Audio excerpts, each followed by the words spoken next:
what I have got out of it is a lot of experience. It's probably been the first opportunity that I've had in my 21 years to spend time with other African people in an extended period of time, which was really fun, and the girls are hilarious. They're really awesome to work with, and Mona Lisa was cool, and just sort of being there culturally was really an eye-opener for me. I hope that when people watch the movie, they're able to pick out my character, and they can be able to see that wow, she's got it, she's got a good talent. They can see that, and they might be able to, they might want to use me for other projects or movies that come around. So. And Gossip Nation, it's a film that people will watch and beginning to define how they should make their own films. It's something they will refer to for a long time. It's going to be talked about for a very, very long time because of these young, talented girls like Sabia Afuro-Addo, Digwe Mokaro, Sophia Idosoma, Linda Osei Yakoto. Those guys, they really came out and they became professionals overnight, just shooting one film. Hi! Oh my God. 1 second, girls. I'll be with you now. How are you? Hello, girls. Man, I haven't seen you for a while. How's it going? Great. It's been a while. Man, I know you're all looking gorgeous. Thank you. Looking nice too. Thank you. Thank God for everything. Is there any way I can help you tonight? Oh, we're just looking for good Ghanaian movie. Oh my God. Look, if I make recommendations about new Nigerian comedy, you will fall in love with this movie. Look, I'm telling you.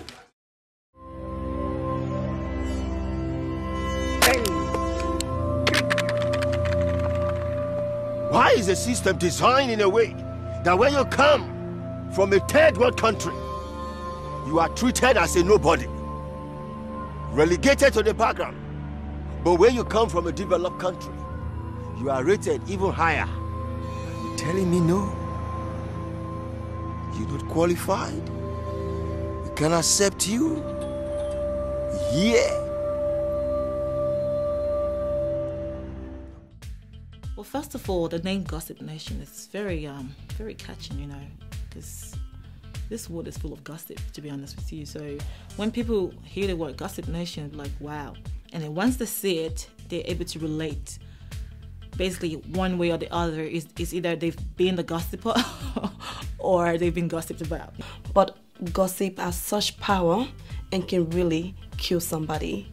It's very raw and it's very real, and I think when you're watching it, you can relate to each character because there's going to be somebody that you know or that you've experienced who's exactly the same way, and so each person in the audience is able to sort of relate in that way, and I think that that's probably one of the things that's made it so popular. It's an ordinary story about ordinary people. It doesn't matter whether you're black or white. You've got the same sort of problems. You might have a different way of dealing with them or a different sort of problems popping up, but it's the human condition. It doesn't matter what you are. It's a human condition. I want to leave now. There's nothing for me here. Death is not an escape.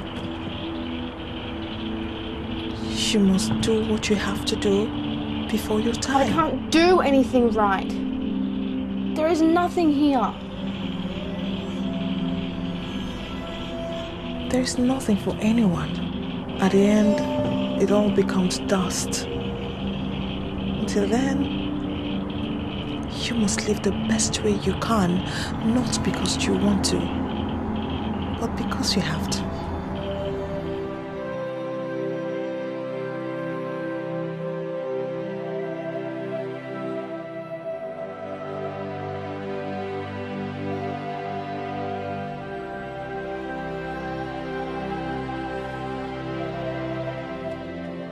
That's all right. Now, Kabaka, you have heard what they said. Do you have anything to say? As a matter of fact, I'm asking her to leave my house. Kabaka, when I handed over my daughter to you, it was for the love that both of you showed for each other.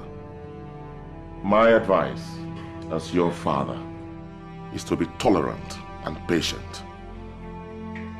Because that is what marriage is all about. No Nollywood actor has ever made it to Australia. They've been to Europe, been to America every day, but Australia, that's almost like the end of the world. People will ask, you have Nigerians in Australia? You have to say, yeah, a very thriving and very thriving population of Nigerians. Most Nigerians here are like expats, expatriates and all that. But we also have people trying to make things happen. And getting Mona Lisa and educate to Australia was a bit difficult. It was something that has not been done before. And I talked to Gideon, the executive producer. I said, look, we can make this movie like a marriage between Australia and Africa. No African artist has ever made it to Australia to film, except a few musicians like Two-Face, Idibia, and the rest of them. But we can begin to bridge Australia and Nigeria. We can begin to make this thing work by bringing in top Nollywood actors. And when Gossip Nation was written, there were spaces for improvement. There were stories that should be filled up, and I thought talented Nollywood actors should fill this place. Bringing Ejike Asegu and Mona Lisa here is one of the good things, which Ejike was a former Actor Guild, president of Actor Guild of Nigeria. And such a person comes here, he will introduce more Nollywood to Australia. And moreover, what Gossip Nation have done for Australia, it opened more the culture of Nigeria and of Africa as well as a whole. So I think it's really, really very, very, very good thing to open the eyes of the public to know what Nollywood is all about. That's why a lot of them know it before, but they know it more, especially in Australia here. I felt very intimidated because, again, I didn't realise sort of who she was because I haven't watched a lot of African films, but from the way that everyone was kind of the way that they behaved around her, and it was clear that she was quite revered, and that kind of caught on to me and thought, wow, this is obviously somebody who's very important, and in that case I sort of have to pull my finger out and do a good job. And so it was really good working with her, and she's very professional when she's on set, which is really nice to see because I know that she's somebody who's sort of been doing it for a while and is obviously very talented. So it's nice to be able to be on set and watch somebody do their art form. You kind of want to be like a bit like a sponge, really. So it was really good filming with her. AGK is like the godfather of, or he was the first, or one of the first Nigerians to start Nollywood, and I think for him to be part of this movie Gossip Nation, it's a big deal because for the fact he was able to be in it, it makes everyone be like, okay, let's give it a try, So I think it's a very big, it's an eye opener, and Mona Lisa is loved by everyone really because she's beautiful, she's a good actress, and for her to be part of the movie as well, it's like, wow, okay, since she was in it, I guess this Australia will come. So it's a good opener. It's a good way to start the lingo marriage, as you say. It's a courtship. They were, I'd say Mona Lisa and Ejike were wonderful to work with, and the reason is, it really showed the moment that we sort of stepped into the rehearsal. It kind of showed how many films they've actually done.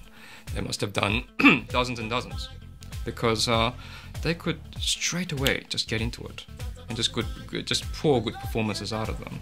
And it really shows how, Nigerian actors are well trained and how often they get to practice their craft.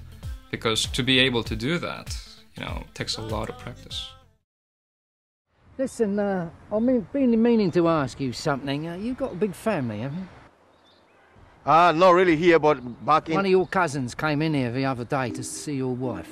Knocked on the door, your wife came to the door, smiled at him, took him inside, yeah. They was happy. Later on, I could hear some laughing and some moaning. I think, the old rumpy pumpy. Oh, yeah, mate, he was your cousin, definitely. He was black just like you. He's got to be your cousin. When did this happen, please? No, I don't blame you. I don't blame you at all. You've had a hard life. It's hard here, making a living. If she can make a little bit on the side, well, good luck to her, I say.